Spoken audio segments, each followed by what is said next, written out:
Who are our New York State senators? Gillibrand and Schumer. Chuck Schumer, I think, and whoever replaced Hillary Clinton. Chuck Schumer and Hillary Clinton. Schumer and, oh my goodness, what's the other? I don't know the other person's name. No. Gillibrand and Schumer. How many senators are in Congress? There are 100 senators. 100. I'm gonna educate guess 200. 100 senators.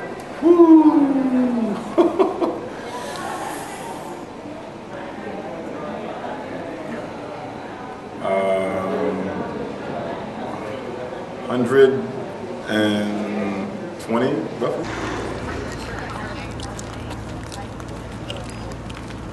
How many representatives? 435 plus observers from the District of Columbia and I believe Guam and Puerto Rico. Depends on the population, so like 400 something, isn't it? I think 432. Okay.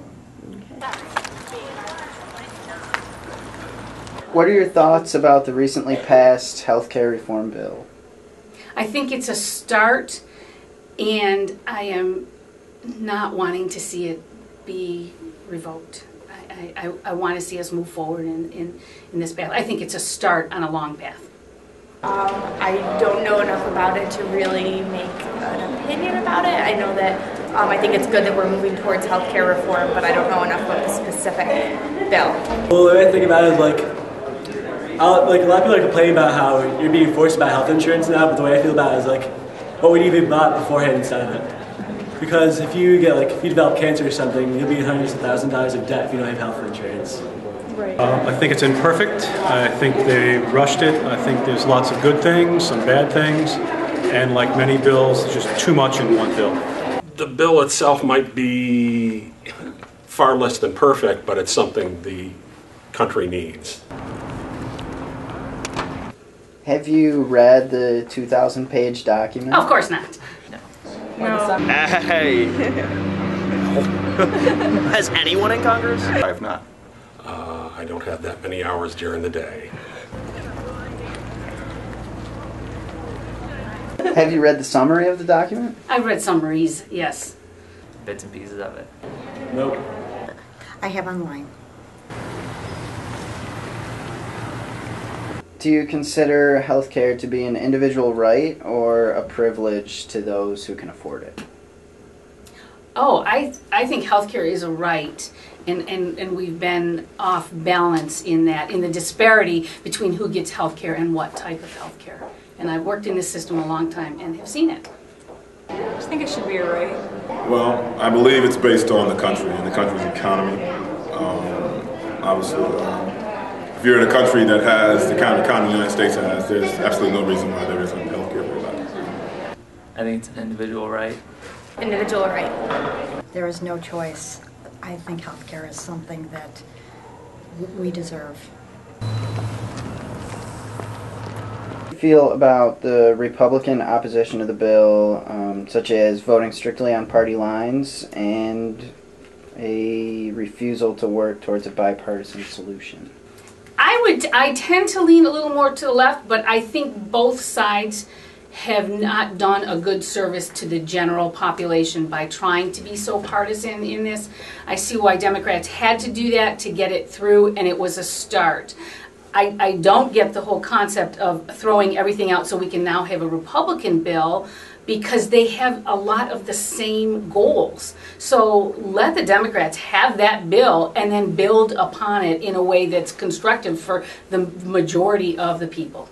I don't like the bipartisanship. I think that's the growth of this whole independent party, and maybe there's something to it. Maybe both sides need to be knocked down. I think everyone's getting mad at the Republicans for trying to block something that'll completely...